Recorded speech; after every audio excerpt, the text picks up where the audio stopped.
du mal de Billy.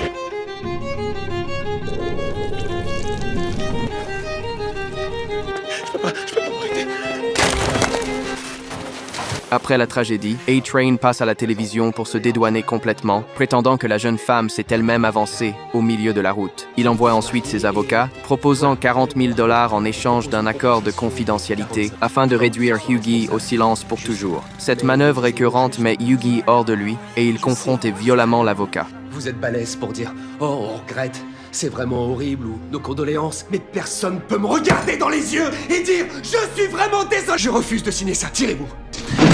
J'ai dit tirez-vous, bordel! Vous êtes sourds ou quoi? Alors qu'Hughie rassemble des preuves pour obtenir justice, son père tente de le convaincre de signer. Face à un pouvoir aussi écrasant, des gens comme eux n'ont aucune chance. Au moment où Hughie sombre dans le désespoir, un homme se présentant comme un agent fédéral, Butcher, vient à sa rencontre. Il lui affirme savoir que la jeune femme était innocente et que chaque année, ces super-héros tuent par erreur de nombreux civils. Il l'emmène ensuite dans un club secret. On est dans le seul endroit où les super peuvent se laisser aller à leurs penchants les plus inavouables, sans que personne ne vienne les déranger.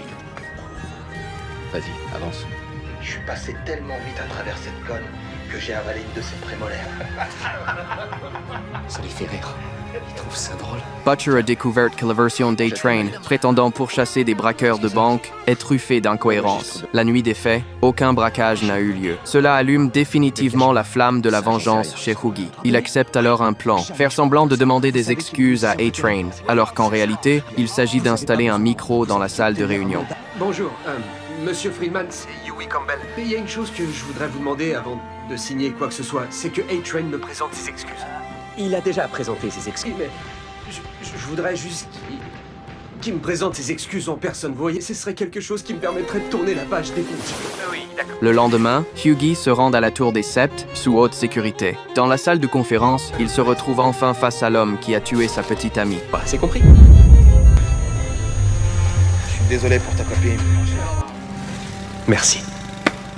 Ravalant sa rage et son dégoût, il feint d'accepter les excuses et lui serre la main. Puis il prend le stylo, signe l'accord et, en même temps, accomplit sa mission.